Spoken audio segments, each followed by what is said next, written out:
Okay guys, no, meron nga pala tayong i-unbox ngayon guys. Ito yung CPU case na nabili natin sa Shopee, no.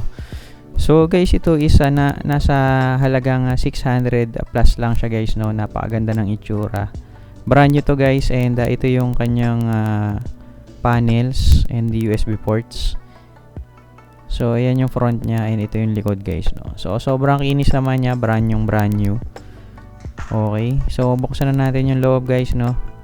Yung glass nga pala na nakikita nyo dito guys is hindi siya pure glass, no. Plastic siya na transparent. So good job din dun sa manufacturer nitong CPU case na to, dahil yung mga model na katulad ng pang gaming is na implement niya dito. And ito yung mga plugs niya guys, no, para dun sa front panel header, and dun sa switch and reset switch. Yan, no. So kompleto naman guys, and ito pakita ko sa inyo yung surface niya guys, no. Makinis na makinis, and kompleto naman siya. Ito nga pala yung pusa ko guys, no. Yan. So dito unbox natin yung power supply na binili ko. So same store yung pinagbilhan ko nito guys, no. So nasa 300 plus lang to guys, tong power supply na to. So yan, buksan na natin. Okay, yan. So secure naman yung pagkakapak niya. So ito na nga pala guys yung power supply. 700 watts siya guys, no. So intelligent power supply siya, and ito yung kable niya. So bagong-bago naman. Yan, brand new. So maganda na bumili na kayo ng mga brand new, no, sa pagbuo ng computer. And yan, no, nakita niyo po sa ako. Ayan. So doon naman sa case guys, no, kinuha natin yung mga screw na free na nung binili natin yung case, and yan, ginamit natin siya para ikabit yung ating power supply. Okay, so ito yung motherboard guys, no. So ito pala guys, itong mga pyesa na to is galing to sa lumang computer namin, sa lumang PC. So i3 to, and 8GB RAM, and binilhan ko na rin siya ng SSD para bumilis naman siya kahit papaano, no. And unbox natin yung fan na binili ko rin sa Shopee, no. Nasa 70 pesos lang guys yung fan na yan. And sa description guys, no, ilalapag natin yung mga link kung saan ko nabili itong mga to. And yun, no, ikabit na natin yung fan guys, no, dun sa front side ng CPU. So tinanggal ko muna guys yung takip niya sa harap. Yan, ikabit na natin yung fan. So kulay nga pala guys nitong fan natin is puti. Yan, okay, kabit lang natin. Yan. So pagbili nyo nga pala guys ng fan, no, libre na yung screws dyan, hindi na kayo mamamroblema. So ito na siya guys, no. Yan, okay, kabit na natin yung motherboard, no. And sa motherboard na yan guys, yung CPU fan cooler natin is bago rin, no. Binila natin siya ng bago dahil yung nakakabit dyan is ginamit ko rin dun sa unang binil ko na computer. Yan. So ilagay na natin yung screws, no, para may attach na natin siya dun sa CPU case. Yan.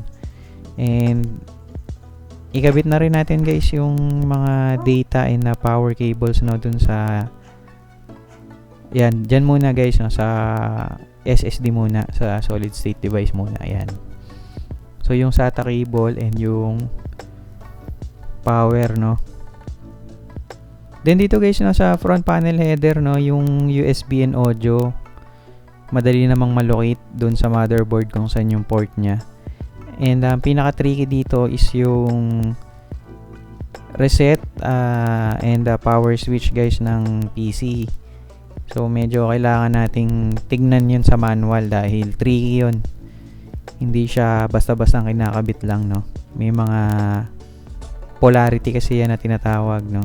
So dito guys, sinearch ko yung model ng motherboard sa Google, and dinownload ko yung manual niya para makita natin yung diagram. Okay, so ayan. So sa pagkakabit guys ng mga cord is kailangan maselan din kayo, no. Maselan kayo sa detalye dahil isang pagkakamali mo lang pwedeng umusok yan kapag binuksan mo, and mali-mali yung mga pagkakakabit mo ng mga kable. Okay, So ayan guys, kinakabit ko na siya dyan, and meron tayong manual na tinitingnan. So ito na guys yung final, no. So hindi pa pala to guys final, sorry, no. Ito pa lang yung initial pala na itsura nung ating connections, no.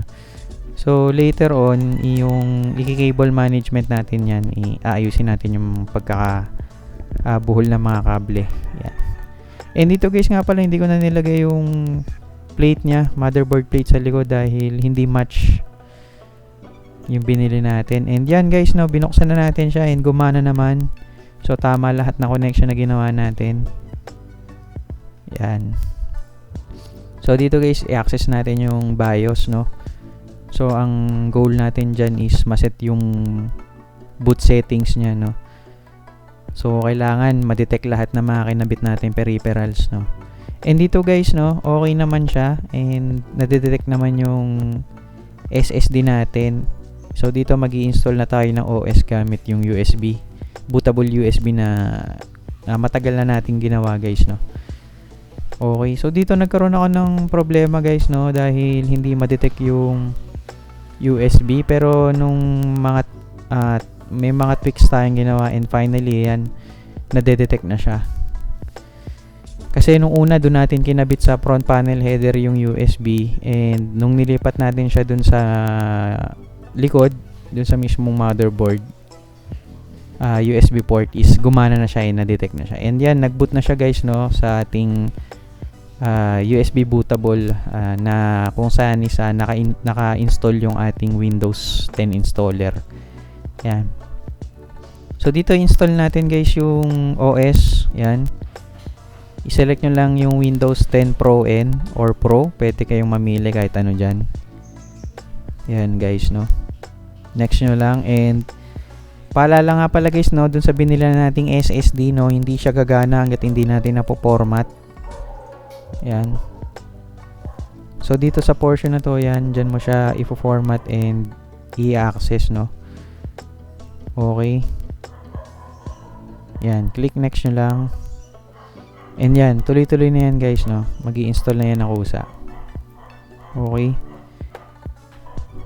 So ito nga pala guys yung unang binil ko na PC, no. Gagawa natin ng in-depth review yan. Maganda specs yan guys, kumpara dito sa binubuo natin ngayon. Ito kasi is pang office computer lang, pang business computer. So yung isa kasi na yun is gagamitin natin pang edit na mga content